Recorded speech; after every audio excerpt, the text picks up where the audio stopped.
बहू बनी मुसीबत। गांव माधोपुर में शशि बहन का परिवार रहता था। शशि का एक बेटा, बहू और बेटी थी। पति और बेटा किसान थे जो सुबह खेत में जाते और सारा दिन मेहनत के बाद शाम को घर लौटते। शीला भी घर में रहकर सिलाई का काम करती। शीला की बेटी भी बड़ी समझदार थी।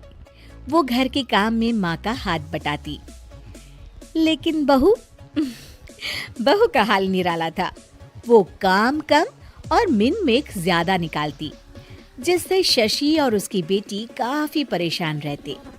एक दिन, माँ ये क्या है? ओहो, जितना बोलो लेकिन आप लोगों को तो कुछ समझ में ही नहीं आता। भाभी क्या हुआ? और माँ अभी सिलाई कर रही हैं, उन्हें बार बार मत उठाइए। मुझे बताइए हुआ क्या है? ये देखो सोनम, दूध उबल रहा है और बस गिरने ही वाला है। वो तो शुक्र है कि मैं आ गई, वरना तो बह जाता सारा। अरे पर मैं तो अभी देखकर गई थी और गैस भी धीमी थी। हमेशा दूध सामने खड़े होकर ही उबाल दिलवानी चाहिए, ठीक है ना?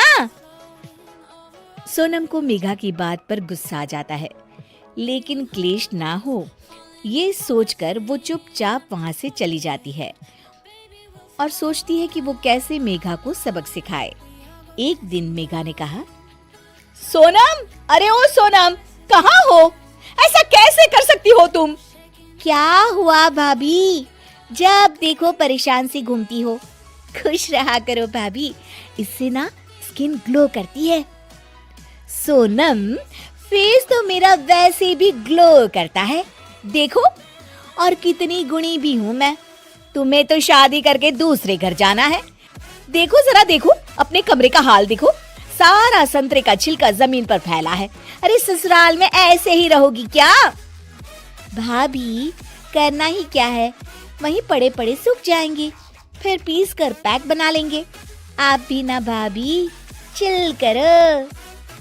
मेघा गुस्से से वहां से निकल जाती है।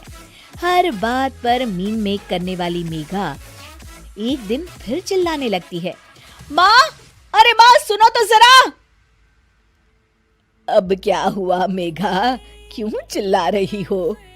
माँ ये देखो, देखो जरा, ये कांच का कटोरा जिसे टेबल के किनारे रखा है। अरे किसी का एक हाथ लगेगा और ये गिरकर टूट जाएगा। तभी मेघा के कमरे से कुछ गिरने की आवाज आती है। वो भागकर कमरे में जाती है, जहां उसके पीछे शशि भी आ जाती है। मेघा के कमरे में उसका शीशा गिर जाता है। लगता है बहू, तुमने अपना शीशा कोने में रखा होगा, तभी गिर गया। जरा दूसरों को सीख देने से पहले खुद भी अमल कर लिया करो। वहीं कमरे में पर्दे के पीछे छिपी सोनम हंस रही होती है। मेघा काफी परेशान रहती है कि उसके साथ ये क्या हो रहा है। वो सोचती है कि कैसे वो अपनी सास और ननद के सामने खुद को होशियार साबित करे। एक दिन मेघा सोनम से कहती है, सोनम, आज ना मैं तुम लोगों को चाइनीज बनाकर खिलाती हूँ। देखना मैं कितना अच्छा खाना बना लेती हूँ।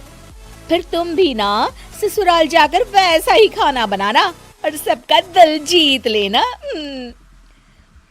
मेघा किचन में जाती है।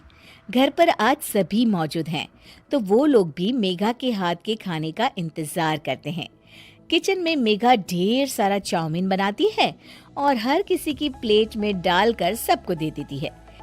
अचानक उसका पति हिमांशु बोल उठता है, क्या है ये, कितना गंदा बना है, छी। मेघा की शक्ल रोनी सी हो जाती है कि तभी सोनम बोल पड़ती है, ओहो भाभी, ये क्या बनाया है? ऐसा बनाऊंगी मैं ससुराल में जाकर, तो वो लोग तो पक्का मुझे भगा देंगे ऐसा खाना खाकर। पूरा घर हंसने लगता है। तभी मेघा की सास कहती है, कोई बात नहीं बहू, कभी कभी ऐसा हो जाता है, पर हाँ, दूसरों को सीख देने से पहले खुद का सही होना सबसे ज्यादा जरूरी होता है।